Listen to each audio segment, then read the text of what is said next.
Hello, great മീഡിയാസിലേക്ക് സ്വാഗതം. ഈ ഒരു വിഷുക്കാലത്ത് മലയാളത്തിൽ നിന്ന് 3 ചിത്രങ്ങളും തമിഴിൽ നിന്ന് ഒരു ചിത്രവുമാണ് കേരള ബോക്സ് ഓഫീസിൽ അരങ്ങ് വാഴുന്നത്. ഓരോ സിനിമയും ഒന്നിനൊന്നിന് വ്യത്യസ്തമായി ഒന്നിനൊന്നിനും മെച്ചപ്പെട്ട കളക്ഷനും കാര്യങ്ങളുമായി കുതിച്ചു പോവുകയാണ്.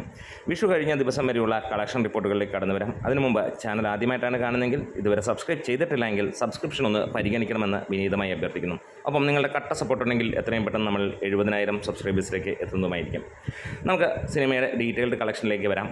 ഗുഡ് ബാഡ് അഗ്ലി എന്ന അജിത് ചിത്രം തന്നെ നമുക്ക് ആദ്യം തുടങ്ങാം. 4 ദിനം കൊണ്ട് സിനിമ നേടിയതായി പുറത്ത് വരുന്ന കളക്ഷൻ റിപ്പോർട്ടുകളാണ്.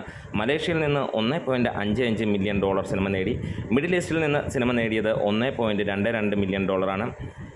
നോർത്ത് അമേരിക്കയിൽ നിന്ന് $1.028 മില്യൺ, UK യൂറോപ്പിൽ നിന്ന് $800K, സിംഗപ്പൂരിൽ നിന്ന് $520 സിനിമ നേടിയത്. ഓസ്ട്രേലിയ ന്യൂസിലാൻഡിൽ നിന്ന് $185K, ശ്രീലങ്ക അതേപോലെ തന്നെ റെസ്റ്റ് ഓഫ് വേൾഡിൽ നിന്ന് $290K. ടോട്ടൽ ഗ്രോസായി വന്നിരിക്കുന്നത് $5.603 മില്യൺ, അതായത് 48.25 കോടിയാണ് സിനിമയ്ക്ക് നേടിയതായി. അതായത് വിദേശത്ത് മാത്രം ഉള്ള കളക്ഷനാണ് നമ്മളിതിനു വേണ്ടി പറയുന്നത്. Biggest opening weekend for Ajith എന്ന് തന്നെയാണ് ഈ ഒരു കാര്യം വന്നിരിക്കുന്നത്.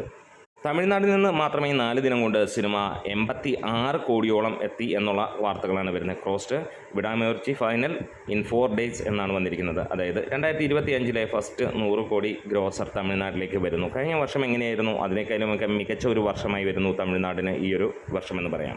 നമ്മളെവരും കാത്തിരുന്ന മറ്റൊരു ചിത്രം മലയാളത്തിൻ്റെ ആലപ്പുഴ ജിംഖാന 4 ദിവസം കൊണ്ട് തന്നെ ബോക്സ് ഓഫീസിൽ രാജാവായി വാഴുകയാണ്. മിഡിൽ ഈസ്റ്റിൽ നിന്ന് $1.02 മില്യൺ സിനിമ നേടിയത്. UK എയർലൈനിൽ നിന്ന് $158K നേടിയപ്പോൾ കാനഡയിൽ നിന്ന് $93K, റെസ്റ്റ് ഓഫ് വേൾഡിൽ നിന്ന് $30K.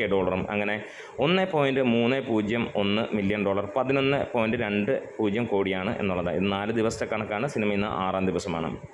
മറ്റൊന്ന്, മമ്മൂക്ക നായകനായി എത്തിയ നമ്മളേവരും കാത്തിരിക്കുന്ന ചിത്രം ബസൂക്ക തന്നെയാണ്. ബസൂക്കയുടെ മിഡിൽ ഈസ്റ്റിൽ നിന്ന് വന്നിരിക്കുന്നത് $900K, UK അയർലൻഡിൽ നിന്ന് $58K, ഓസ്ട്രേലിയ ന്യൂസിലാൻഡിൽ നിന്ന് $32K, നോർത്ത് അമേരിക്കയിൽ നിന്ന് $30K, റെസ്റ്റ് ഓഫ് വേൾഡിൽ നിന്ന് $10K എന്നുള്ളതാണ്. അങ്ങനെ മൊത്തം 1 മില്യന് മുകളിലേക്കാണ് സിനിമയുടെ കളക്ഷൻ വന്നിരിക്കുന്നത്. അതായത് 9 കോടിയോളമാണ് സിനിമയുടെ കളക്ഷനായി വിദേശ രാജ്യങ്ങളിൽ നിന്ന് വന്നിരിക്കുന്ന കണക്കുകൾ. കേരള കണക്കുകൾ നമുക്ക് അടുത്ത ഡീറ്റെയിൽ ആയിട്ട് തന്നെ പറയാവുന്നതാണ്. അപ്പം ഇതിനിടയിൽ അടുത്ത ചിത്രം എന്ന് പറയാനുള്ളത് നമുക്ക് മരണമാസമാണ്. മരണമാസം മിന്നുന്ന പ്രകടനത്തോടു കൂടി തന്നെ മുന്നോട്ട് പോവുകയാണ്. ഈ ഒരു 4ാം ദിവസവും നമുക്ക് UAEയിലുള്ള അഡ്മിറ്റുകൾ നോക്കുകയാണെങ്കിൽ ഗുഡ് ബാഡ് അഗ്ലി 49,187 പേര് ടിക്കറ്റ് എടുത്തു. ബസൂക്ക 40,875 പേരെടുത്തു എന്നാണ്. ആലപ്പുഴ ജിംഖാന 28,761 പേർ ടിക്കറ്റ് എടുത്തു. മരണമാസ് 6,875 പേർ ടിക്കറ്റ് എടുത്തു എന്നുള്ളതാണ് കണക്കുകൾ പുറത്ത് വരുന്നത്. എന്താണേലും മരണമാസ് 2,25,00,000 രൂപയോളമാണ് നേടിയതെങ്കിൽ ബസൂക്ക 7,53,00,000 രൂപയാണ് നേടിയത്. ആലപ്പുഴ ജിംഖാന 8.78 കോടിയാണ് മിഡിൽ ഈസ്റ്റിൽ നിന്ന് 4 ദിവസത്തെ വരെ കളക്ഷൻ കാണാൻ കഴിയുന്നത്. അതുപോലെ തന്നെ ഗുഡ് ബാഡ് അഗ്ലി 10.5 കോടിയാണ് എന്നുള്ളതാണ്. ഇനി നമുക്ക് കേരള കളക്ഷൻ്റെ കാര്യങ്ങളിലേക്ക് നമുക്ക് കടന്നു വരാം. അതിൽ ബസൂക്ക എടുക്കുകയാണെങ്കിൽ ബസൂക്ക ഇന്നലെ, അതായത് വിഷു ദിനത്തിൽ നേടിയത് 1,40,00,000 രൂപയോളമാണ് എന്നുള്ളതാണ് ട്രാക്കേഴ്സ് പുറത്തുവിടുന്ന കണക്കുകൾ. അതായത് സിനിമ 2 കോടിക്ക് ജസ്റ്റ് താഴെ നിൽക്കുന്നു. കേരളത്തിൽ നിന്ന് മാത്രം ട്രാക്കേഴ്സ് പുറത്തുവിട്ട കണക്കുകൾ പ്രകാരം 9,40,00,000 രൂപയാണ് സിനിമയ്ക്ക് 5 ദിവസം കൊണ്ട് നേടാൻ കഴിഞ്ഞിരിക്കുന്നത്. അതായത് 12 കോടിക്ക് മുകളിലേക്ക് സിനിമ എത്തിയിട്ടുണ്ട് എന്നുള്ള കണക്കുകളാണ് പുറത്തു വരുന്നത്. അടുത്തതായി നമ്മൾ മരണമാസിൻ്റെ കാര്യങ്ങളിലേക്ക് പോവുകയാണെങ്കിൽ മരണമാസം 5,34,00,000 രൂപയാണ് 5 ദിവസം കൊണ്ട് നേടിയതായി വരുന്നത്. വിഷു ദിനത്തിൽ സിനിമയ്ക്ക് 1,30,00,000 രൂപയോളം കളക്ട് ചെയ്യാൻ കഴിഞ്ഞു. അതായത് 1,75,80,00,000 രൂപയ്ക്ക് മുകളിൽ 2 കോടിക്ക് ജസ്റ്റ് താഴെ എന്ന് പറയാവുന്ന ലെവലിൽ തന്നെയാണ് കാര്യങ്ങൾ പോകുന്നത്. മറ്റൊന്ന് നമുക്ക് നോക്കാനുള്ളത് ആലപ്പുഴ ജിംഖാനയാണ്. ആലപ്പുഴ ജിംഖാന അതിഗംഭീരമായിട്ടുള്ള കളക്ഷനോട് കൂടി തന്നെ പോവുകയാണ്. ഓരോ ദിവസവും സിനിമ 3 കോടിക്ക് മുകളിലേക്ക് കേടിക്കൊണ്ടിരിക്കുന്നു ട്രാക്കേഴ്സ് മുഖാന്തരമുള്ള കളക്ഷൻ പോലും. ഇതുവരെ 15 കോടിയാണ് ട്രാക്കേഴ്സ് പുറത്ത് വിട്ടതെങ്കിൽ 18-19 കോടി കേരളത്തിൽ നിന്ന് തന്നെ സിനിമ നേടിയിരിക്കുന്നു എന്നുള്ളതാണ്.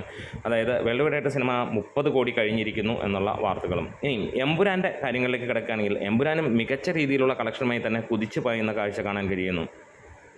20-ാം തീയതി, അതായത് ഇന്നലെ എമ്പുരാനും മികച്ച രീതിയിൽ കളക്ഷൻ കുതിപ്പുമായി പോവുകയാണ്. 20-ാം ദിവസമാണ് എമ്പുരാൻ്റെ ഇന്ന്. 19-ാം ദിവസം മികച്ച രീതിയിലുള്ള കളക്ഷൻ തന്നെ സിനിമ നേടി. കേരള ബോക്സ് ഓഫീസിൽ നിന്ന് 60 ലക്ഷം രൂപയ്ക്ക് മുകളിലാണ് 413 ഷോകളിൽ നിന്ന് സിനിമയ്ക്ക് നേടാൻ കഴിഞ്ഞത്. ഇതിനോടകം തന്നെ സിനിമ 84 കോടിയിലേക്ക് എത്തിയിരിക്കുന്നു. അതായത് 5 കോടി മാത്രം മതി സിനിമയ്ക്ക് ഇൻഡസ്ട്രി ഹിറ്റിലേക്ക് എത്താൻ. എന്തായാലും ഇത്ര വലിയ റിലീസുകൾ ഉണ്ടായിട്ടും സിനിമ മികച്ച രീതിയിൽ കുതിക്കുന്നു എന്നുള്ളത് തന്നെയാണ് എടുത്തു പറയാനുള്ളത്. മമ്മൂട്ടി നായകനായെത്തിയ ബസൂക്ക ഇതിനോടകം 22 കോടി വേൾഡ് വൈഡ് കളക്ഷൻ കഴിഞ്ഞു എന്നുള്ള റിപ്പോർട്ടുകളും വരുന്നു. നമ്മുടെ വീഡിയോസ് ഇഷ്ടമെങ്കിൽ ഒന്ന് സപ്പോർട്ട് ചെയ്ത് തരണം. Great medias.